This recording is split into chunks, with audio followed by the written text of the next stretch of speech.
Hey guys, where would our bags be without interfacing? Interfacings are the support materials used between the outer fabric and the lining fabric in your bag.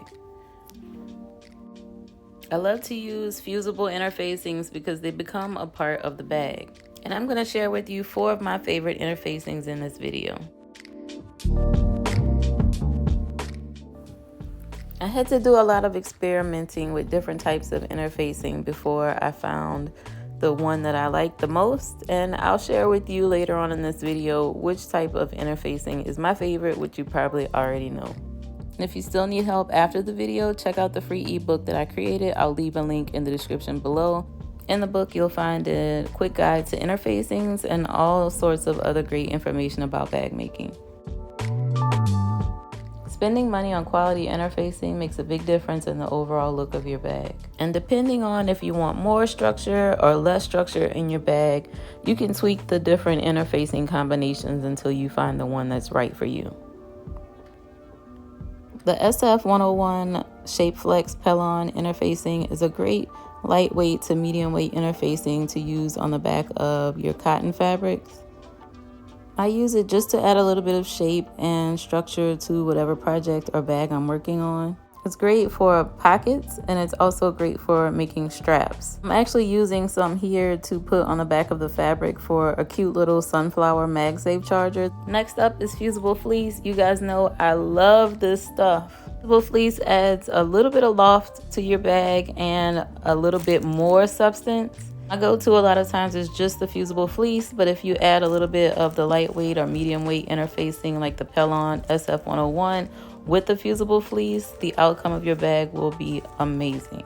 The whole roll of fusible fleece from Joann's because they always have a 50% off or 40% off coupon, and that whole roll really lasts me a long time. Of course, I make a lot of bags, so this little cute crossbody I use fusible fleece for.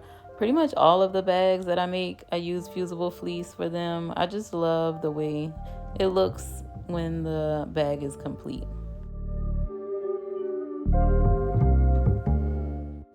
This little weekend tote bag, I used all fusible fleece for it. I like quilting some of the parts of bags that I make. There are other interfacings that can give your bags a similar look, but I like fusible fleece because it just gives your bag a nice stand-up structure and it's really easy to sew. And then there's double-sided fusible foam. So I haven't used this much, but I did use it on a bag that I made. My daughter goes to LSU and I wanted to make a pretty LSU themed bag. So I used this tiger striped material and I added some of the LSU printed fabric on the inside. And I used this fusible foam for the whole bag. It's so soft and formable. It's a great stabilizer for any bag and it's really easy to stitch through. And by being fusible on both sides, it was really easy to put the outer and the lining fabric on each side of the foam and then just fuse it together to make the bag panels. I love this bag so much and I do wear it when I spend the day with my daughter at LSU.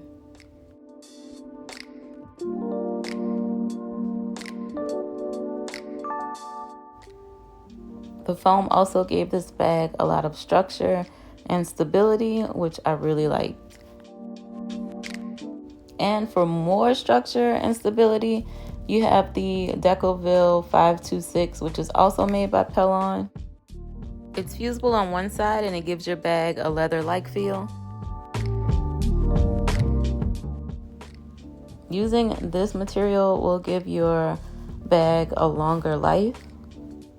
It is somewhat thick and hard to sew through on a regular sewing machine, so I usually cut it smaller than the fabric measurements just to leave room in the seam so it's not included in the seam when I sew, because it is hard to turn because of how thick it is.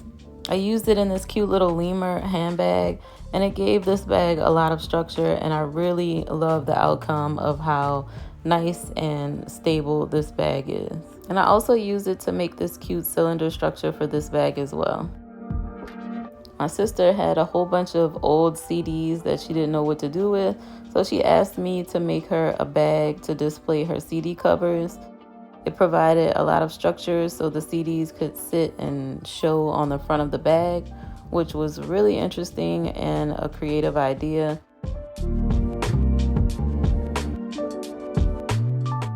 But as you can see, you do have to press a good bit to make sure it adheres to the back of the fabric.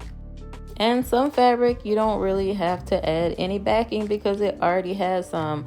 I found this quilted fabric in Joann's and it already came with the quilting already done, so it already had the batting on the back of the fabric, which was great. And there's also this fabric. It's called Antique Texan Buff. I've made several bags with it. It's almost like leather, but it's very soft to sew through. And you don't need any backing on the back of it. So I love this fabric and I will continue to use it for other bags in the future. I made a lot of bags and I've had a lot of fun experimenting and trying different interfacings and backings for all of my bags. And even though interfacings are a big part of the garment industry, it is great for bag making as well. And we need the interfacing in order to give our bags the appearance and functional stability that it requires.